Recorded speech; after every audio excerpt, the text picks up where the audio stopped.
Welcome to the Odyssey of a Former Fat Kid. I am your host and former fat kid, Brian Grizz Butler. And today I am joined with Jennifer Bryant, who is a registered dietitian, certified diabetes care specialist, and the founder of Nourished Nutrition Counseling. Welcome, Jennifer. How are you Hey, today? thanks for having me. Awesome.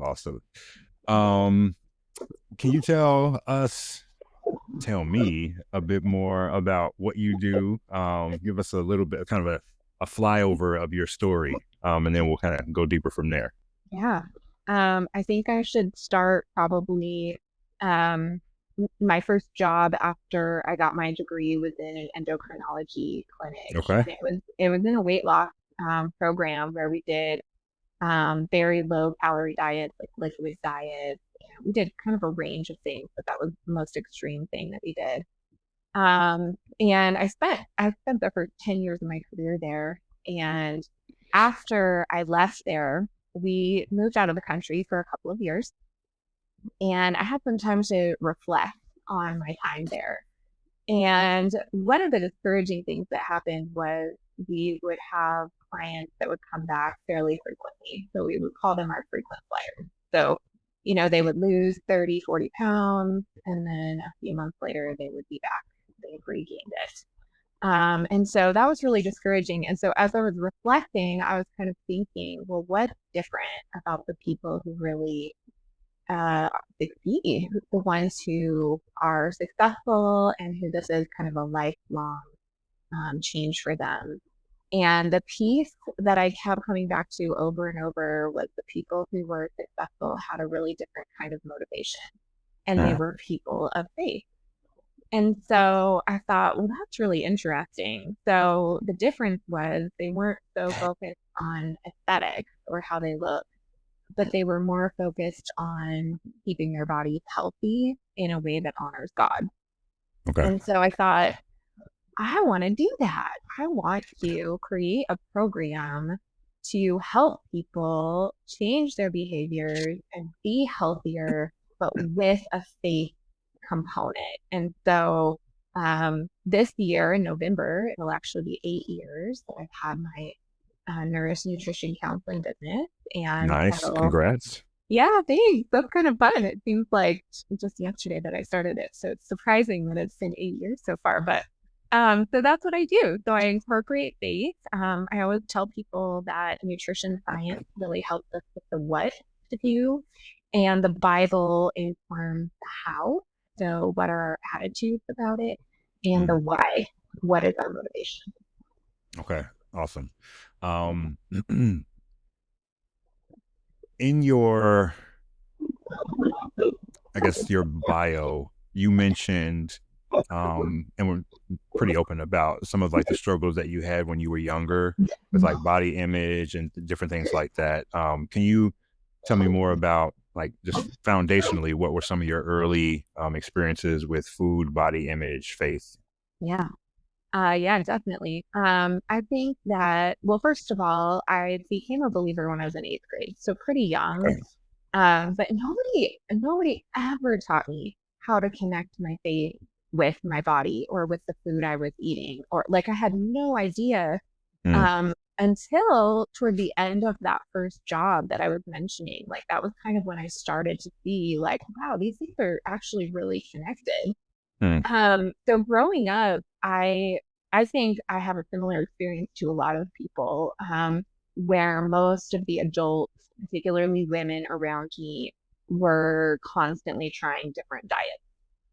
So the culture that I was living in, I would say very much fit the diet culture mm-hmm. phrase that we're hearing a lot more of now, and I'm happy that we're hearing a lot more of it now. I think there's a lot of people that are more aware of it. So it wasn't at all about taking care of your body or being healthier. It Yeah. was 100% focused on weight loss. And what was happening was that all the women around me, so this was like my mom, my aunt, even some of my friends, Yeah. they would go to great lengths to lose weight. I remember one of the most extreme things that I witnessed was the cabbage soup diet. Oh, which I've heard of is, that. yeah, it Yeah. was literally like you made a big pot of cabbage soup and you just ate it for like a whole entire week for breakfast, lunch, and dinner. It was like no Oh. other nutrition. It was, and of course, people, dropped weight super fast, but Mm-hmm. it wasn't healthy. And so I left I left home for college just like really confused. Like I don't even know what's healthy. Like, should I be focused on weight loss?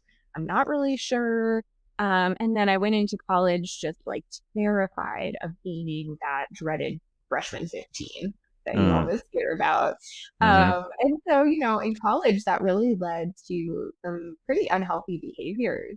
I would purposely skip meals. I would purposely, only eat vegetables. And then, and then that's actually when I decided I wanted to go into nutrition. So Mm. I didn't start college as a nutrition major, but I remember thinking in the middle of that, I don't think this is healthy, and I don't think that my weight should be the most important thing, but it was at the time. Mm. And so I thought maybe if I go into nutrition, I'll learn all the So even the motivation of going in, you were like, "This is my sole purpose is to figure out how to stay thin." It really was. It was like, Yeah. and I think a lot of people do this Yeah. where they say that their motivation is to be healthy, but really deep down, all they want to do is lose weight, and they don't care how they get there. So that's really, I think my backstory is really kind of like what makes me so passionate about it because I saw in myself how destructive that was. Yeah. And I don't think it was, quite so extreme to necessarily be diagnosed with an eating disorder, but I was experiencing disordered eating. Yeah. So I didn't have an eating disorder. It wasn't that severe, but it was not normal. Yeah. Okay. Okay. Um, what with the shift that you've undergone, and you said the culture was very much like, like mom, aunts, friends, and things like that. How has your shift, if at all, impacted them? Oh, oh, I love that question so much, actually. I feel like my Mm. mom especially. I feel like it took her a while to trust me as being like her daughter, like for a long time I was not the expert. Uh-huh. And then what ended up happening was during COVID, I had to do all my classes online.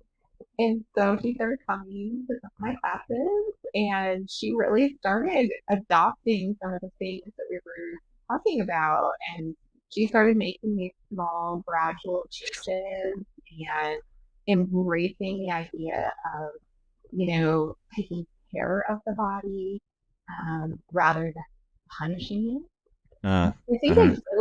that's a big mind shift that you want to make sure that when you're going into it with a Christian motivation. That's a huge change. And so I think I've probably seen the biggest change in my mom. But I also think she's the one from like growing up that I still have the most contact with.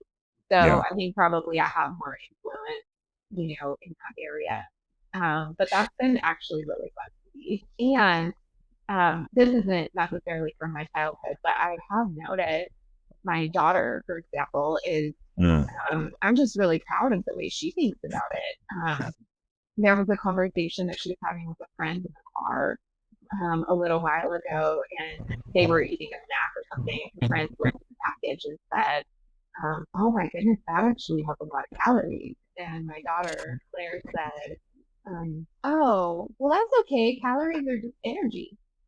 And I was like, "Ah, I love that mindset. Like we're eating for energy, we're eating to take care of our body."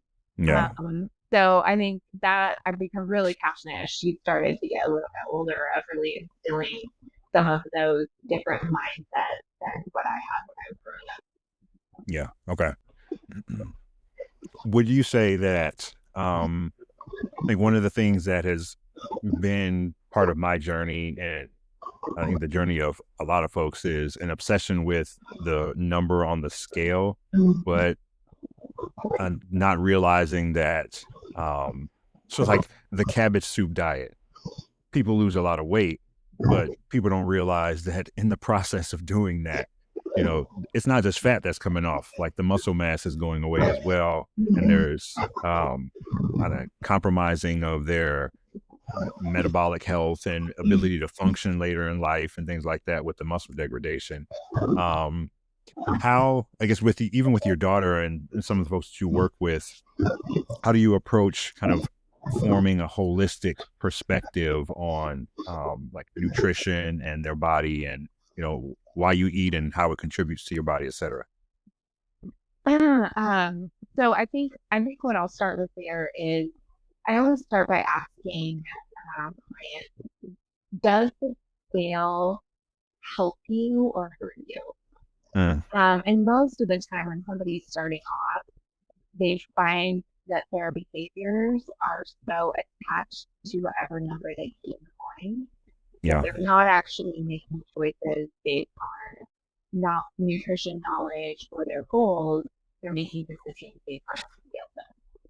And so if that's the case, which it is most of my clients, then I actually will recommend like let's go and scale for a little while. I'm a pretty firm believer that if you change your behaviors, you're working on improving your overall health, your weight will follow. So I always tell people I don't want to focus on weight loss. What I want to do is I want to look at what are some of the destructive behaviors that are going on, and let's start fixing those, and then we can use the weight later on as an objective measure of something that's changed in your body, but it's not necessarily what we're focusing on. I think a lot of times if we do focus on the scale, we end up losing the main goal. And I really believe that biblically the main goal is to take care of the body that God gave us. Mm-hmm. Okay.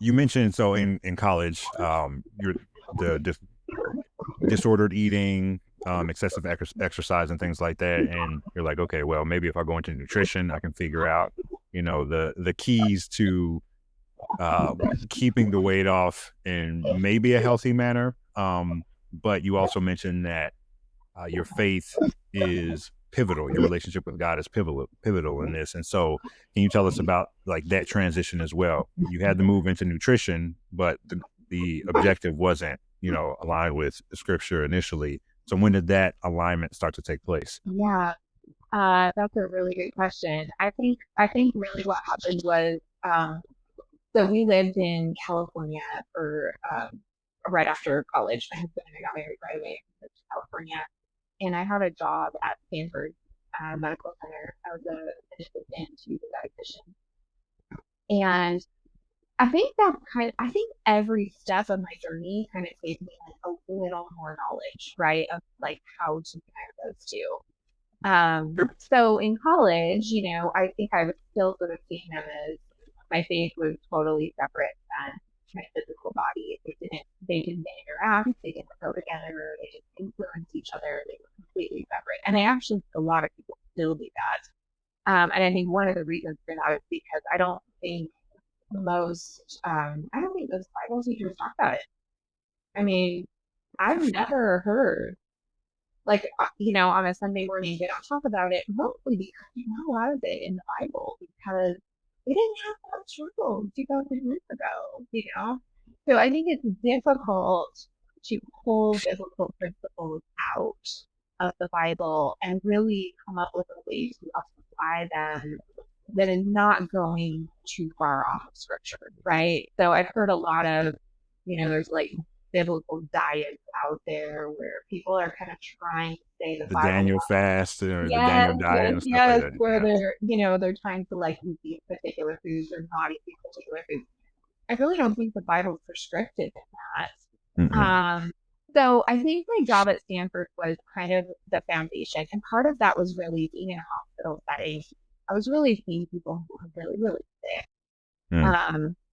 And I worked for a little while in the eating disorder unit. And so the thought of, restricting calories so much and eating so little that you're in the hospital, that really became real to me because I was working with a lot of these patients.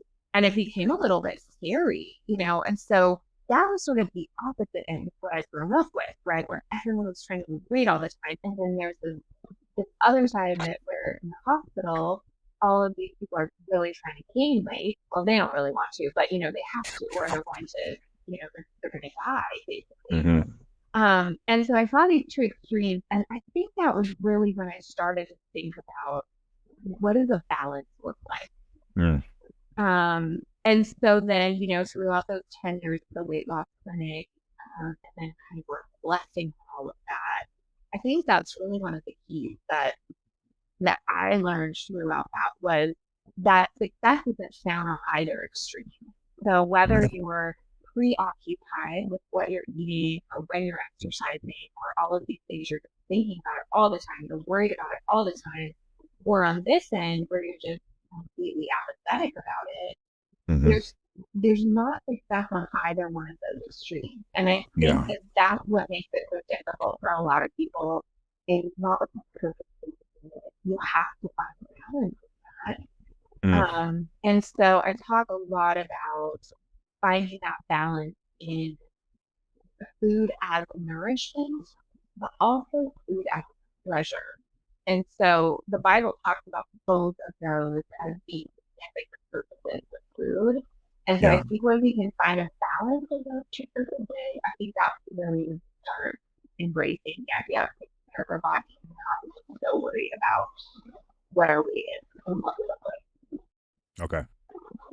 Before we continue, I think that I'm reaching on the wrong side. I think that the mic might be brushing against your hair and being picked up. Yeah. Okay, here we go. Is that better? Oh yeah, totally. Yep. Okay. Okay, cool. Sorry. No worries, no worries. I'm figuring it out too. Some of my earlier recordings, like the sound, Yep. which is either echoey or the mic was too far, or Yeah. yeah. So as I tell people, I was like, this is all part of the odyssey. Yeah. I'm That's cool. learning, it's getting That's better. cool. So okay, let's see here. You mentioned that even during the intro that like science tells us the what, but then the Bible helps instruct us on the how and the why.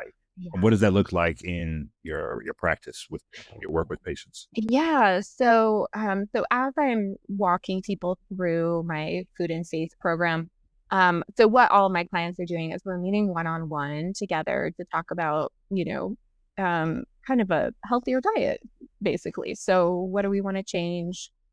What do we want to do differently? Mm-hmm. And then they're also working through my food and faith program, which they go through online. And then what we do is we discuss highlights of the program at each one-on-one visit. Okay. So our one-on-one visits, we focus a lot on the nutrition science piece. So depending on what the person knows, or their nutrition education at that point, I may not have to teach them a whole lot. It's more of a matter of converting their knowledge to behavior, right? That's Mm-hmm. really difficult. Or it might actually be teaching something. But then also they're going through the food and faith program on their own. And so I usually describe it as a daily devotional Okay. where they're spending 10 or 15 minutes with a day with a concept. So, for example, the first week, the theme of the week is transforming your mind. So, how do we think about this differently? Mm-hmm. And so, taking some of the scriptures and putting those, they have usually at least one, usually two or three scriptures a day that they're reading, and then they're answering some reflection questions on. So, the first week, we really focus on some of the characteristics of what we call our old self. So before we Mm-hmm. knew Christ, what were some of the characteristics of that self? Well, we were angry, we were envious, we were unforgiving. Mm-hmm. And so I use Colossians 3 and Galatians 5 for some of the examples of what our old self looked like. And then what does our new self look like in Christ? And that one, of course, the fruit of the Spirit is one of my favorite verses, with love, joy, peace, patience, kindness, self-control. And so we work through those, and then we think about, how do those characteristics apply to our attitude when it comes to nutrition? So, for example, am I constantly comparing myself to other people and becoming envious? Like, that's Yeah. an old self characteristic. Let's flip that. Let's catch ourselves when we're doing that, and let's think about this differently. Yeah. So they're going through a lot of scripture, and then doing some reflection questions on their own. And then in our one-on-one visits, we'll hit some of the highlights of those.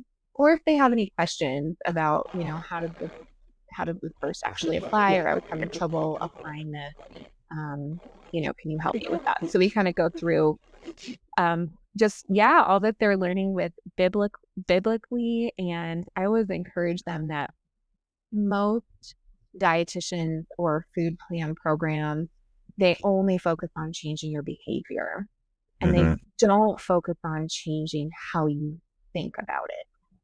Yeah. So my approach is, if we can change the way we think about it, then our behaviors will automatically follow. Yep.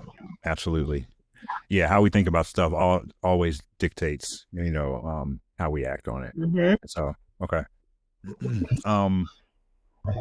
A lot of entrepreneurs find it very difficult. There's always a push-pull, a tug, oftentimes with, if they're Christian or, of faith, if they have a business and then they have their faith, there's a struggle of, how do they integrate it? Do they integrate it? Do they try to keep them separate? How have you approached integrating your profession with your faith and doing it with confidence? Yeah, that's a great question. I think, when I first started this business, that was one of the reasons I wanted to do it, because I wanted to incorporate faith. Yeah. And in most places, they will not let you do that, right? So my only option was, okay, I guess I'm going to start my own business. Yep.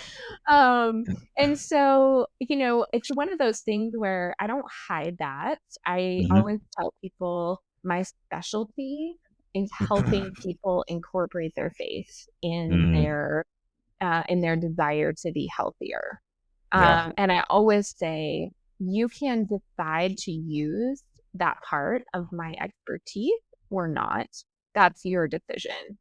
So Yeah. I'm very upfront about it. I always tell people, like, I have this amazing food and faith program. People do really well with it. I have so much more success with my clients who go through it.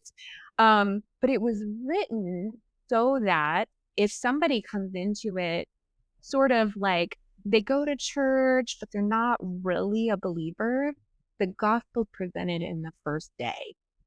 So it's like they will have a chance to maybe believe right away. So I wrote it with that person in mind. I also wrote it with the person in mind who maybe doesn't have a regular devotional life. So the goal is to kind of get them into the word on a regular basis. And then hopefully once they're finished with the program, they'll think, oh, I want to keep doing it,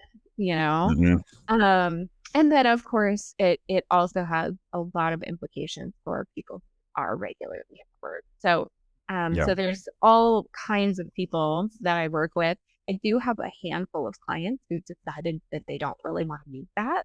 And that's okay. We still talk about biblical principles, but without me really saying that they're biblical principles. Like, for example, like the fruit of the Spirit, patience. I mean, that's a really important part of anybody's journey in this. And so even for the person who doesn't want the faith component, we can still talk about being patient in the journey. So yeah, I guess I think the first couple of years of my business, I was a little bit more hesitant to bring that to the forefront. Yeah. But then in the last maybe 3 or 4 years, really since I wrote the food and faith program, I just decided, that's just going to be part of my normal package.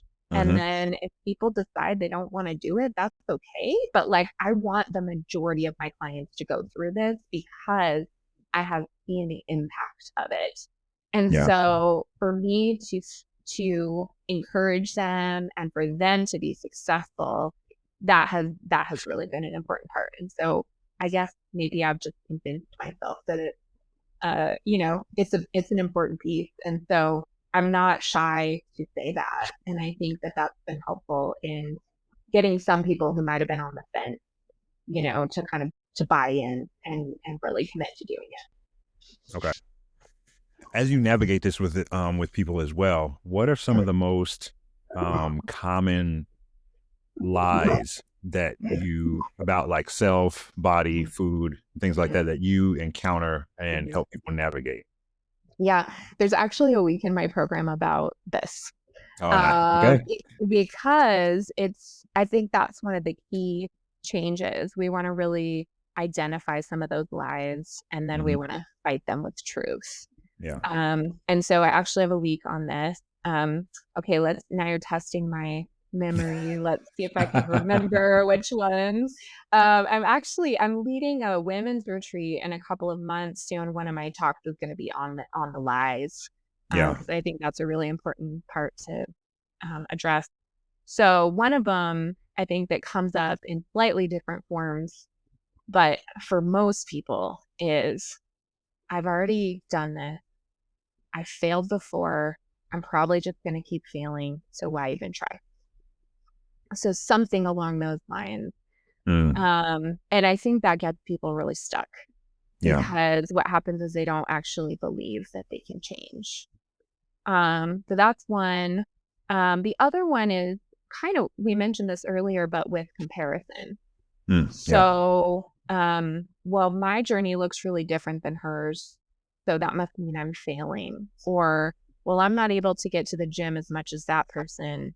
So I must be failing. Or, well, that dress doesn't look as good on me as it does on her.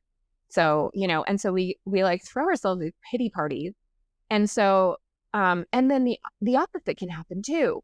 Like I'm doing amazing. Like I'm doing all the things right. Everybody should do what I'm doing, right? And so Hmm. either one of those mindsets can be really destructive in the journey. So, kind of correcting some of those things that are happening. Again, if we're paying attention to those lies and those lies are affecting our behavior, then Hmm. we're not going to make progress. Um, the other one is you mentioned this earlier too, that there's really good and bad foods. So, and this is like so prevalent in our culture right That's a big now. one. That's a big one. And I actually think I was thinking about this when I was teaching a class on Monday. I was teaching about basic nutrition, and Hmm. I asked, "What are the 6 nutrients?" And most people didn't know. And I thought, we are paying attention to so many of these trendy, exciting things in the news or on social media that we don't even know basic nutrition anymore. Okay. Um, So what are the six? so the 6, okay. Yeah. So carbohydrate, Hmm. protein, fat, vitamins, minerals, and water. Super simple, right? Most people Yep. don't know that. They're more concerned about Calories. gluten. Yeah. Like, Gluten, calories, and fat. Or now like sugar or yeah. yeah, yeah. Or Yeah. like, oh, is it clean? Is it natural? Is it, Right. whatever. Like we're so Yeah. concerned about all these like little things that we don't know the basics. So anyway, so the lie really is I can't eat this. I should only eat this. And that really takes some of the joy out of eating. Yeah. So this is my mantra. I teach this a lot in a lot of the workshops and classes that I do. Okay. But there really are no bad foods, but we make them bad when we eat them for inappropriate reasons or in inappropriate amount, Okay. Okay. right? Because Unpack that a bit. Because if you, I could see some people saying like, well, isn't like a Twinkie bad or like red dye number 40 Mm-hmm, or, mm-hmm. and, Yeah. and just really pushing back on some of these, constructed. But so how would you navigate that with someone? Yeah. Well, first of all, red 40 is not a food.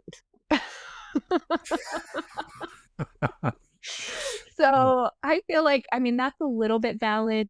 Some people do really have sensitivities to certain things.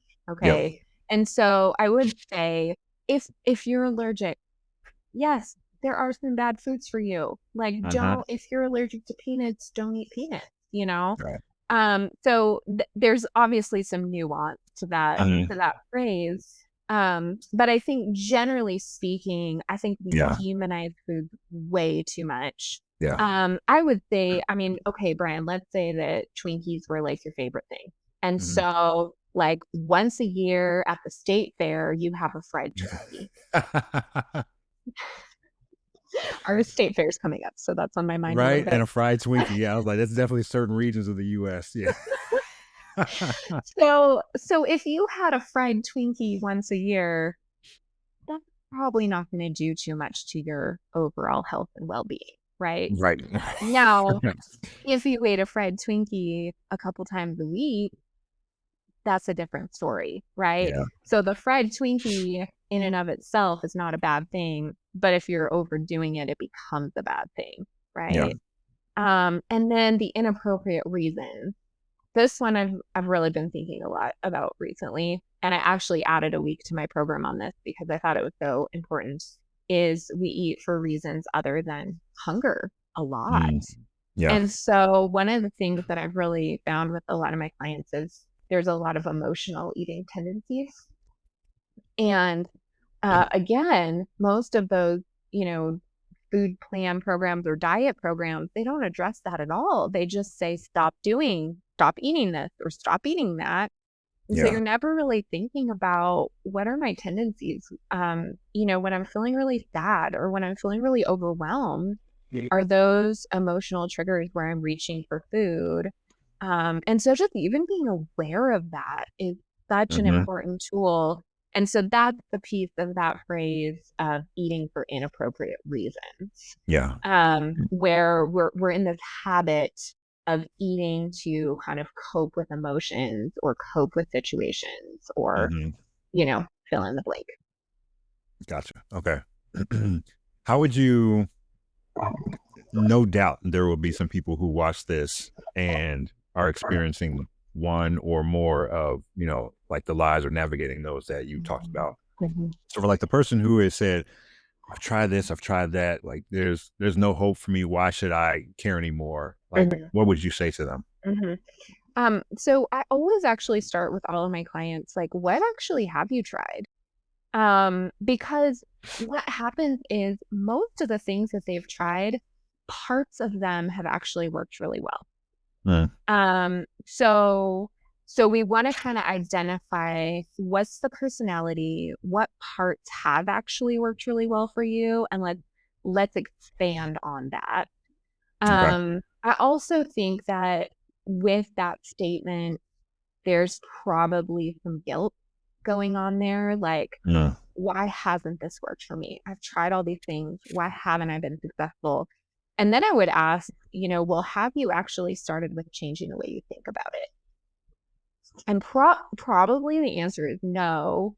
They've probably been continuing to kind of search for kind of what I was searching for when I became a nutrition major, like a miracle or like a secret, diet or food or something that was going to just make all my problems go away.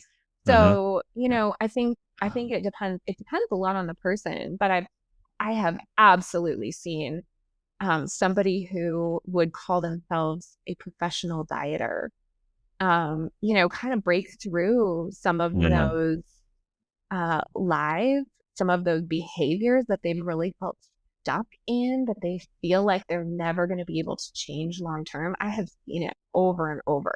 People break through and they mhm, describe it as a freedom that they've never had before, where they're not afraid of eating a Twinkie, but most of the time, they're eating really nutritious food and they're really yeah, enjoying their food. Um, So I think I have yet to see somebody who, works through my program and they're stuck in the same place as they were before. Uh, That it just doesn't happen when you're really thinking about changing the way you think about it. That's really, yeah. really powerful. Yeah. Okay. Do you see, I mean, the answer's pretty obvious, but I guess um, entering into this, did you see this as a business and you're like counseling people, or do you also see it now more as like a form of mentorship and discipleship? It's really both, Yeah. which is why uh, people think that I do things for free. Unpack that a Because bit. Okay, unpack that. Well, because, so it's like in the church, it's like if you need some help or you need some counsel, like it's generally a free service, True. right? Yeah. Which it's not actually, because the pastors are getting paid a salary to free them up to be able to do this kind of work. Right. But a lot of times people will then just think, oh well, Jenn, in that category. So what I get a lot, and this is mostly like people from my church, Yeah. they'll say, Jenn, can we go to coffee sometime Ah. so I can pick your brain, about whatever. So, I mean, generally speaking, I'm very gracious in those situations, and I will go to coffee and I will help them a little bit, for, whatever, free of charge. But if it's a situation where somebody really needs like a structured program, then of course, I would say, hey, you really may want to think about going through this. Yeah.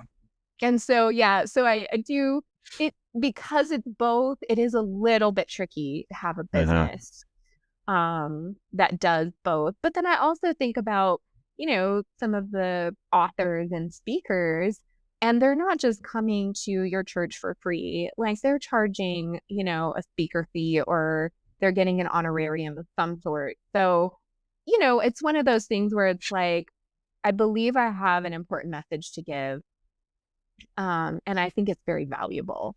And Uh-huh. so I feel like my prices are fair. I feel, at the end of the day, I feel good about what I'm charging and what I'm making. And so I think, that's something where I want to just continue praying about that and making sure that I'm not taking advantage of people. And I want to make sure that the program that I'm offering, I can feel really good about, and I can be confident that it's going to help people.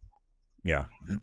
Can you, so like, when we worked together a few years ago on your, like refining your brand and messaging and things like Mhm. that, um, we talked some about pricing and structure and offer and things, and you are in a situation that may be similar to some who are listening and, and different from others. So like you have your own business, but you're married, your husband works, and there's Mhm. also that income as well. So, how has that impacted your decision making regarding your structure, pricing, et cetera?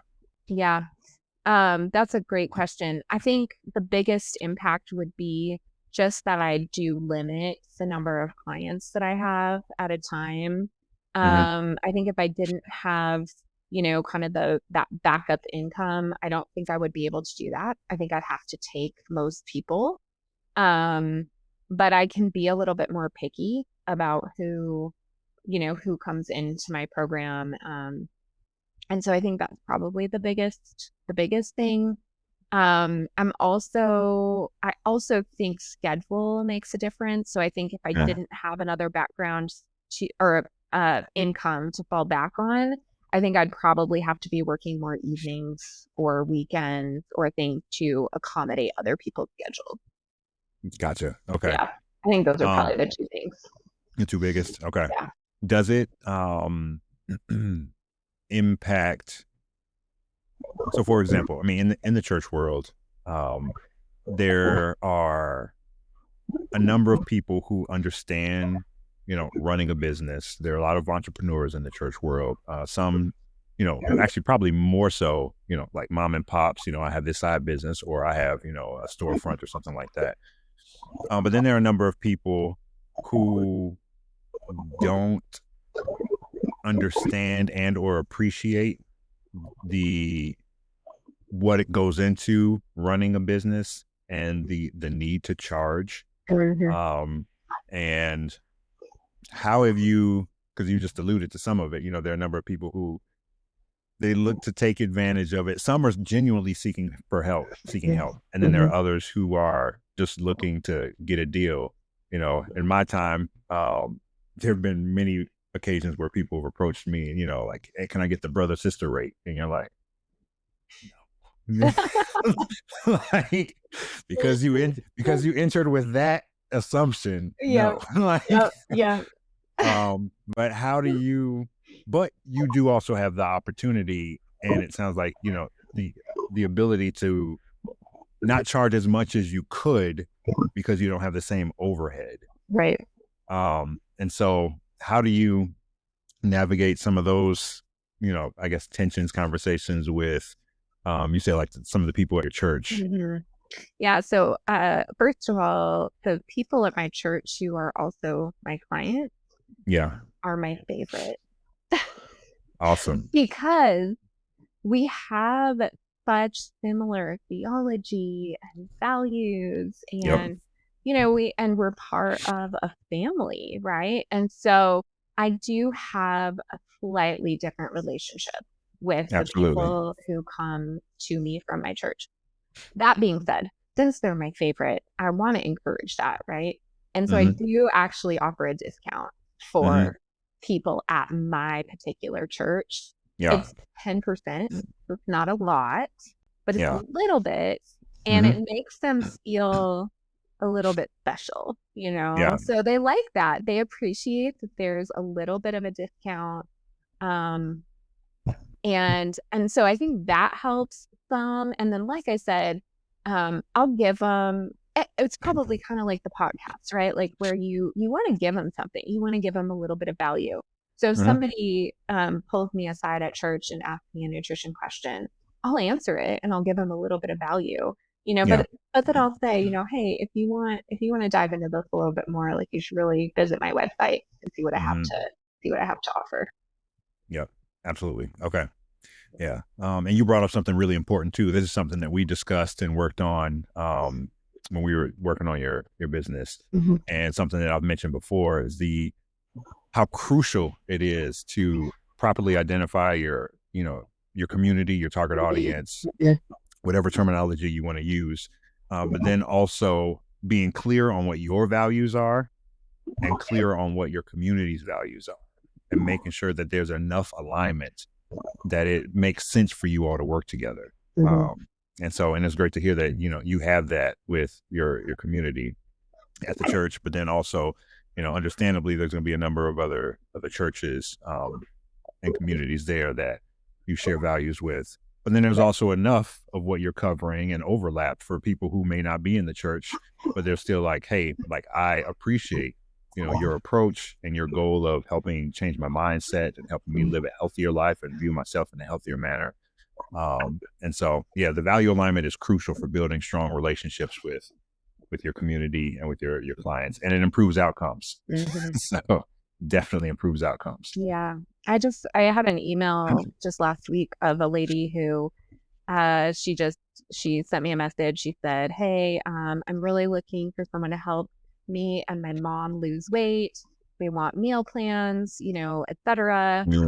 And so I emailed her back and I said, well, I'm happy to help you, but let me tell you that, these couple of things are not usually what I focus on. Here's what I do instead. And so I think being clear with people up front, what does your approach look like? So, the first couple of years of running this business, I was completely exhausted because I was just kind of like going with whatever people wanted from me. And so I think that has actually been the most helpful thing, is just saying, listen, these are the things that define my values and my approach. If you want to get on board, I'd love to work with you.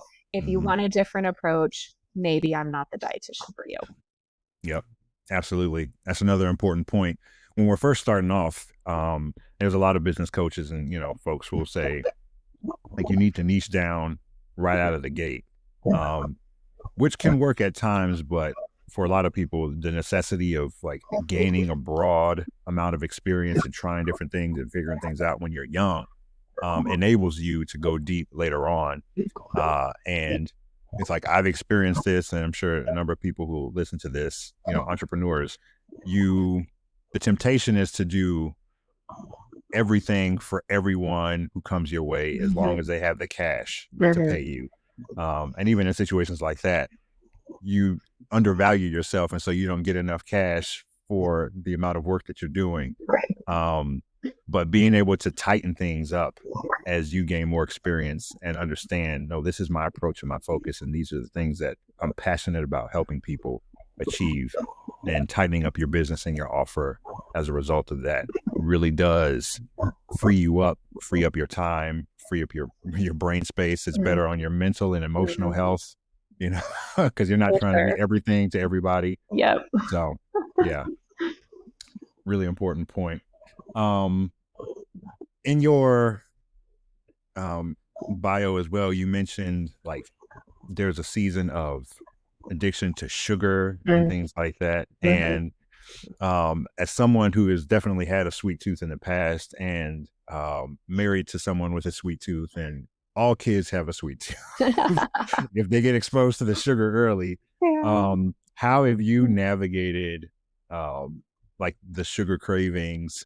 I guess addicted to sugar is an interesting way to put to say it. And so can you tell more about that and kind of like the journey out of it? Yeah, I feel like that phrase is really controversial, because a lot of people would say there are some similarities to like the desire to eat sweet to an actual addiction, but then they would argue that, it's not the same. Don't call it that, Yeah. Whatever. I think I don't care what we call it, but I think the biggest thing was this was happening when I was in college, when I was skipping meals all the time, like I mentioned earlier. And I think I was just completely not like feeding my body what it needed. Yeah. And so I think that increased desire for sweets, I think, comes from two things. One is not eating enough, especially early in the day. Okay, that's good. And number two, thinking about it as a forbidden food. So anytime we think that we shouldn't be eating something, what happens? Yeah. We want it more, right? Yeah. So actually, one of the challenges so every day in my program, I have a daily challenge for people that are going through it. And one of the challenges is actually to go buy a food that you think is forbidden. Oh, that's fascinating. Okay. And eat it. All right. You might get a lot of people who sign up just for that. Like, really? Yeah. It's so interesting though, once it becomes something that just isn't that important to you anymore, Loses the power. it's not forbidden anymore. Yeah, it totally loses power. And actually I explain this in one of the days in my program too. It's like the idols in your life. So if something becomes too important, right? So God has given us all these good things. Sugar is a delicious thing, right? He's given us these good things, but when they become too important, they become an idol. Yeah. And actually, when we have those idols, we lose our self-control, and the idols start to control us. And I think actually that's what happens a lot with sugar. I think that it becomes sort of this idol, and I think most people wouldn't give it that name. They wouldn't call it that, but that's really what it is. And so if you give it less power, it doesn't control you. So it's pretty cool how it works. Actually, it doesn't happen right away. It usually takes practice. It's usually like, let's say, the Oreos were the thing. I just bought Oreos today, so they're on my mind. Nice. My son loves them, so I've had them sometimes. So let's say you're thinking all the time about the Oreos, that you just bought and they're in your pantry, and you just can't stop thinking about them. You should probably eat those often for a couple of weeks to get that out of your mind. So I tell people, if you really want to find that freedom in the sugar or whatever food it has that stronghold on you, you might have to actually like do the opposite of what you think you should do, which is most people think they should keep it out of their house. And that's not usually the best way to do it. So how did you do it? I think that I got rid of all those. I had so many food rules going around in my mind all the time, and sweets was one of them. Okay. And so I think two things. I think number one, I stopped thinking of them as forbidden. And I actually started like early in my journey, I started having some kind of dessert every day. Just to like get my mind out of this, like you could call it like a spiral. A lot of my clients use that word. Okay. And so I just started incorporating it into like what I was normally doing. And kind of just letting myself eat like whatever I wanted. But then sometimes it happened pretty quickly. Sometimes I didn't want it. I didn't care. Like, oh, I just had that yesterday. I could have that whenever I want. I just don't really want it right now. Yeah. It's really interesting how quickly that changes for some people. But then the other biggest thing was I stopped skipping meals and I started actually eating consistently. Yeah. And I think that's a huge step for some people. Because, and particularly with carbohydrates in general, people try to restrict carbohydrates, for breakfast. They'll have like a low carb breakfast and then again for lunch. And then by the time dinner comes, they're just starving because they haven't really given their body the nutrition that it needs earlier in the day. And then they'll overeat, every day for dinner or in the evening. So, part of it is kind of reframing, okay, let's make sure we're actually fueling the body throughout the day. And it's really amazing how those cravings go away when you think about it that way. Okay. Gotcha. Can you explain a little more so folks have a better understanding of what's going on in the body when you start to really crave? Can you connect those dots?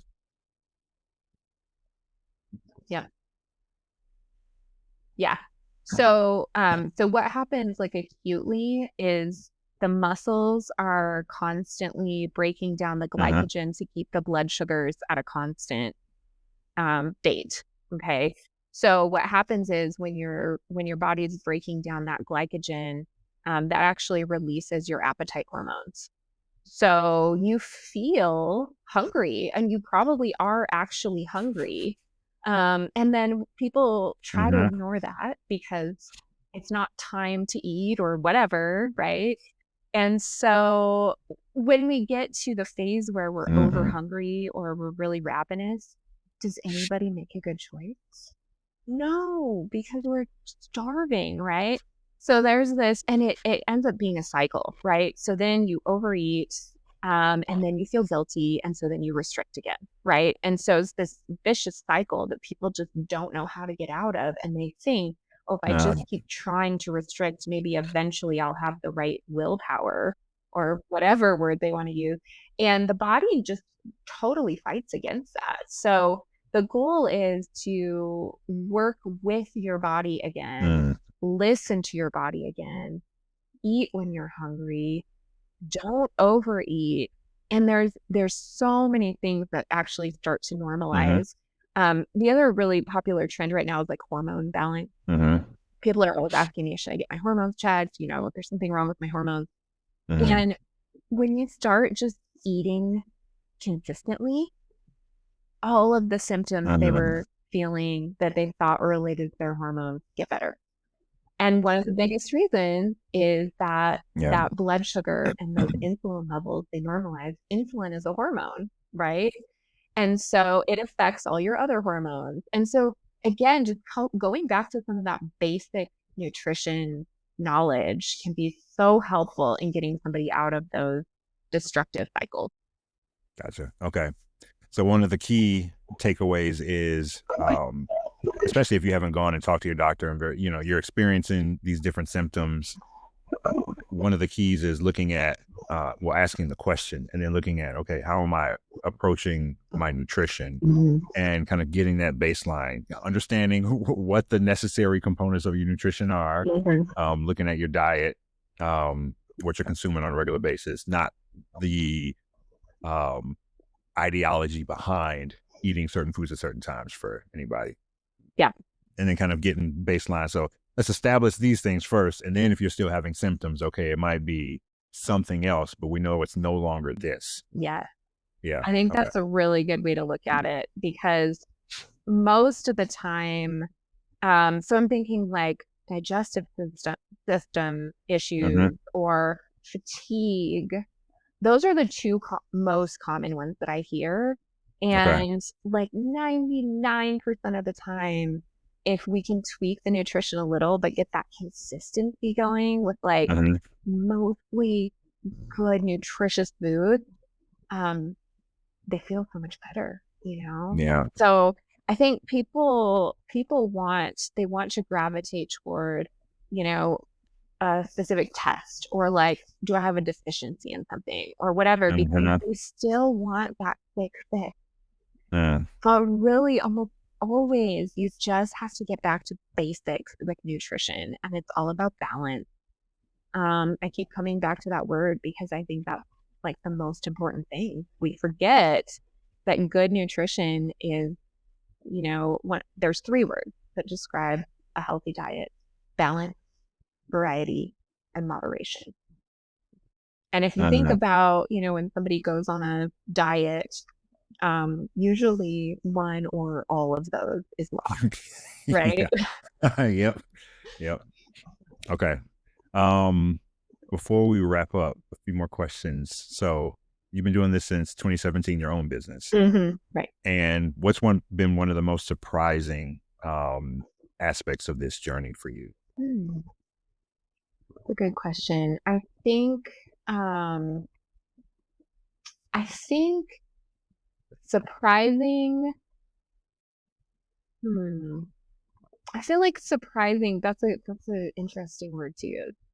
Okay. I think surprising would be like I think the amount of behind the scenes work Mm. the most surprising to me. I wasn't necessarily expecting that. I think I thought, oh, I'll just have, an hour meeting with a client and that will be it. Ah, okay. Yeah. And it's not that way. Yeah. High level, what are some of those behind the scenes necessities? I think, just like responding to emails and questions Yeah. and I think onboarding clients too Mhm. can be a little bit time consuming. Um, I think those, and I want to provide like value and content for people who even are not paying me. So maintaining like a newsletter, Mhm. Facebook group, some of those things, they take a little bit more time than I was maybe anticipating. So Gotcha. Okay. I think that would probably be the most. Mm. Okay. I should have known, Um, but yeah, but it's theory in one sense, and then you start. I mean, like me starting this podcast, there's certain things like okay, I have to do these things, and then yeah. there's the other stuff. Once you start doing it, you're like, yep, I wasn't ready for that, and Yes, I have to yes, do this now too. Okay. yes. Um, Looking ahead, what um, I was gonna say, how do you hope God uses what you're doing? But I think from a Christian perspective, um, we can, I guess, make the mistake of saying, all right, God, this is what I want to do. Bless it for me. Mhm. Um, Instead of saying, all right, God, this is what I would like to do. Is this what you want me to do and how you want me to Mhm. do it? Mhm. Um, but um, God seems to be blessing, your work. And what's your prayer for like the future of Mhm. this business and the Yeah. ministry? I have a very common prayer that I say Yeah.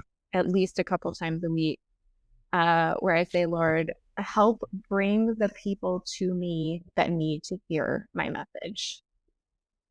Eh, And that's it.